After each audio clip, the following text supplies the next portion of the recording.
Welcome to this CommunityViz video tutorial. This tutorial is about using analysis diagrams.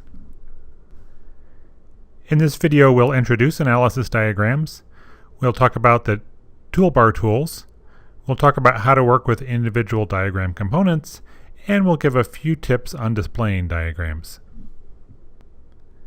The purpose of analysis diagrams is to give you a visual way of understanding the relationships, the logical or mathematical relationships between different parts of your components like assumptions, indicators, and attributes.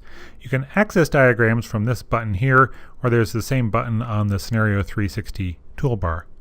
When you first open a diagram, it can look a little intimidating because it has all the components of your analysis in it, but it can be very useful. And one of the first things you might want to do is organize it a little bit better. Use the Organize button here to select, say, particular categories or particular components. Now, there's also several zoom tools. There's the familiar marquee zoom, just drag a rectangle. There's also this interactive zoom button. Hold down your mouse while moving up and down on the screen to navigate. Also use this pan to move the diagram around. The Select tool allows you to pick a particular component.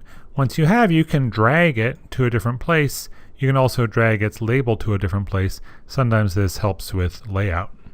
This drop-down zoom has a number of settings, including fit to window, which can often be a useful setting. The magnifier creates a window that gives a larger version of the region around your cursor, and this window is resizable. Use the Find tool to locate a particular component in the analysis diagram. You can sort a number of ways, and if you start typing in this field, it'll narrow down the list for you. Once you find the component you're looking for, select it in the list and click Find. You'll notice that component blinking on and off in the diagram. The Refresh View button is for when you've made changes to your analysis, such as adding a formula or a chart, and you want to see those appear in the diagram. And the Show Entire Analysis button shows all components in your analysis except that it can be overruled by whatever your organized diagram settings happen to be. The Print button prints exactly what's showing on the screen. For more control, you might want to try the Save Snapshot button. This allows you to set exactly what gets captured and at what zoom level, in other words, how big the output is.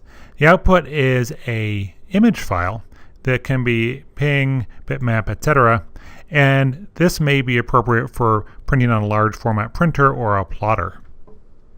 If you're moving your diagrams around a lot, you can use these two tools together. It's Save Diagram Layout and Load Diagram Layout. I've saved one of my previous views. Here it is. It's called Diagram Layout 2, and I load it. My diagram reverts to that particular display, including any customizations that I made. You've already seen the Organize Diagram button, and this is a table of contents. Reminds you of what the different icons mean and also the color coding of the links. So that's a brief introduction to all the tools on the diagram toolbar. If you're interested in the particular properties of components you're looking at in the diagram, you can find out more by right-clicking on them and bringing up this menu. There are a number of options here. Some of them include View Connections, which shows all the directly connected components, and Show All Dependents, which shows everything downstream from that particular component. In the case of layers, you can collapse the layer, and that eliminates all the attributes within the layer and just shows indicators and charts and alerts, or you can expand it back. In the case of components with formulas, like dynamic attributes and indicators, right-clicking gives you the Properties option. This brings up the familiar Properties window where you can look at formulas, properties, and even edit the formula right here if you like. Also for indicators, you can view the current values of the indicator. So that's a brief introduction to analysis diagrams in Scenario 360 and CommunityViz. Thank you for watching this CommunityViz video tutorial. For more video tutorials and CommunityViz resources, please visit the website.